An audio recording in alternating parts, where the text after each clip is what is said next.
Kinakabit na po ni Danilo. Bali, dalawa po yan.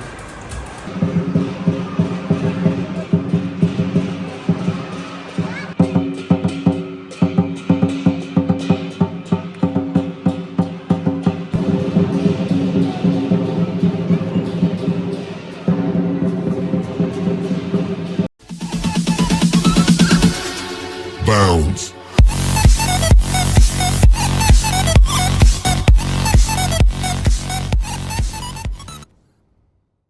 Kamusta mga kayami? Isang masaya at isang masarap na vlog na naman ang pagsasaluhan natin. For today's episode, nandito na po tayo sa work, sa Word Balance, Robinsons, Malabon. As of recording time, February 17, 2026. At ngayon nga po ay sineselebrate ang Chinese New Year dito sa Pilipinas. So kahit hindi tayo Chinese, alam niyo naman tayo mga Pinoy ay nakikiride sa lahat ng mga kaganapan.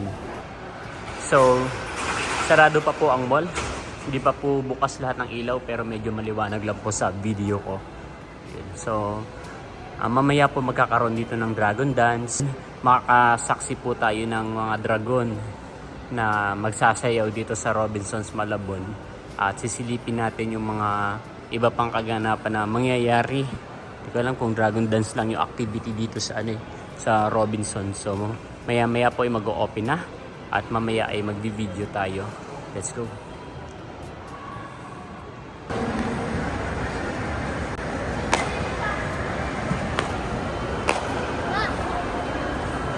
May mga ilang stores na po na naglagay ng ampaw sa kanilang mga tindahan para po sa pagsayaw mamaya ng dragon ay kakainin po nila yun.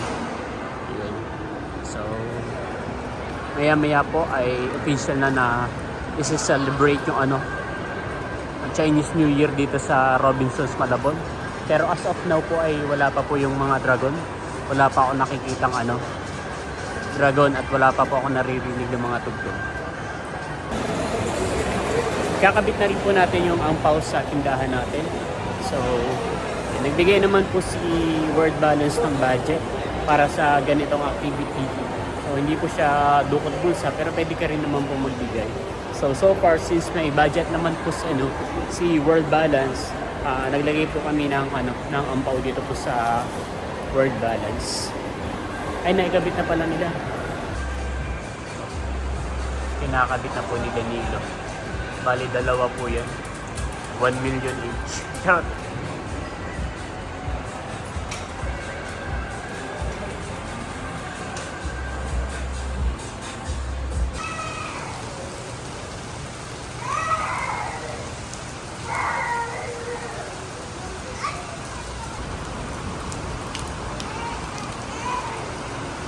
Umuulan na po mga kayami, pero wala pa rin po yung dragon. Maulan po ang celebration ngayon ng Chinese New Year. Lumalakas pa. Very unpredictable po talaga ngayon ang panahon. Kanina ay sobrang init, as ngayon naman po ay malakas na po yung ulan. Pero sana naman po ay tumila ulit ang ulan para maraming mamasyal dito sa Robinson.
po ako dun sa bandang gitna. Tapos nakita ko po kinain na po yung ampaw namin dito sa World Balance. Pero hindi ko po sigurado kung iikot pa rito yung mismong dragon. Kasi kinain na po ng isa. Nauna na. Hindi na pumunta rito sa dulo. Bali yung store po kasi namin dito po sa dulo po ng Robinsons. Wala po kaming kadabing store. Kaliwat kanan. Kaya siguro hindi na pupunta. Pero sana po ay pumunta dahil siya parang charm siya. Napakarami pong tao na na nanunood at nagpapapicture po sa Dragon Dance.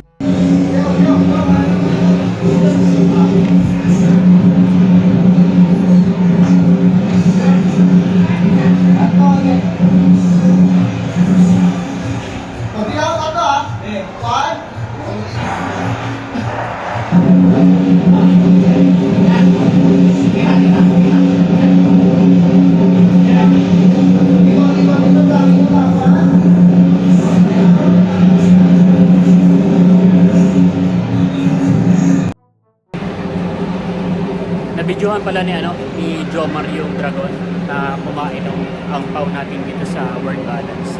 So, pupuntahan ulit natin at sisilipin natin kung ano pang kaganapan niya yan. At nagpapaagos sila ng candy.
Tapos na po yung Dragon Dance. Wala na pong mga tugtugan at nakaalis na po yung mga dragon. Yan. So, akay po tayo ngayon dito sa second floor sa may Roro Martin at mag-inquire po tayo ng goat milk na papadede po natin sa ating mga alagang babies. Let's go. So, pumasok na po tayo sa loob pero lumabas po tayo dahil wala pong bantay. I mean, may bantay pero yung sa mismong cashier ay lumabas daw po. So, mag-inquire nga po tayo ng goat's milk. Pangsasubstitute po natin yun sa pagpapadede kay Scarlett. Dahil napapansin po namin na parang lumiit po yung dede ni Scarlett. Tapos ay pag pinipiga po namin ay parang walang lumalabas na gatas. Yun. So, I think medyo kukunti po yung yung gatas na lumalabas sa kay Scarlett at malalakas naman po dumede yung mga anak po niya. Napansin nga po namin yung yung kanyang breast yung kanyang mga dede may mga pasa-pasa. Yung parang senyales talaga na pinipiga po ng husto ng mga baby yung yung gatas. Yung pinipilit po na may lumabas. Kaya ngayon po ay mag-inquire po tayo ng goat's milk para kahit pa paano ay meron po silang substitute just in case po na medyo nawawalan po ng gatas yung si Scarlett. Much later. Out na po tayo sa work mga kayami at pauwi na po tayo ng bahay. Bali, dumaan po ulit ako sa Roro Martin kaso nga lang po ay wala pa rin po yung bantay. So bukas na lang po ng umaga siguro.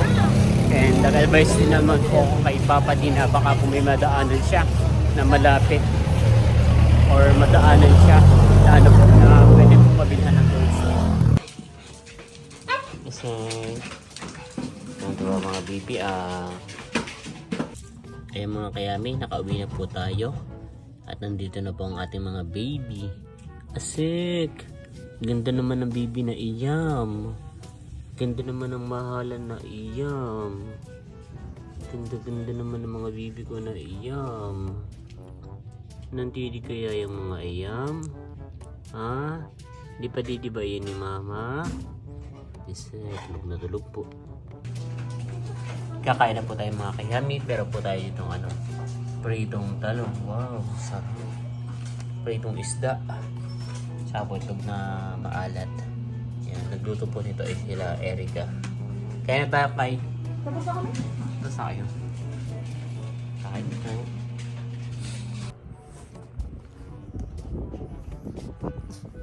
Inakit ko po sa kama si Scarlett. Tsaka po yung mga baby. At iniiwasan po ni Scarlett. Kaya ang ginawa ko ay inakyat ko yung mga baby. Yan, wala siyang ligtas. Padede talaga siya today. Yan o. Yan. So, tumidede na po ang ating mga baby. Pero bibili pa rin po tayo bukas ng goat's milk para sa backup po sa sa mga baby natin. Scarlett, ayaw mo na siya. At dito ko na rin po tatapusin ang vlog na to. Again, maraming salamat po sa lahat ng patuloy na nanonood at sumusuporta hindi lamang sa aking channel kundi sa Buntim Hitik. Hanggang sa muli para sa isa na namang masaya at masarap na vlog. Bye-bye!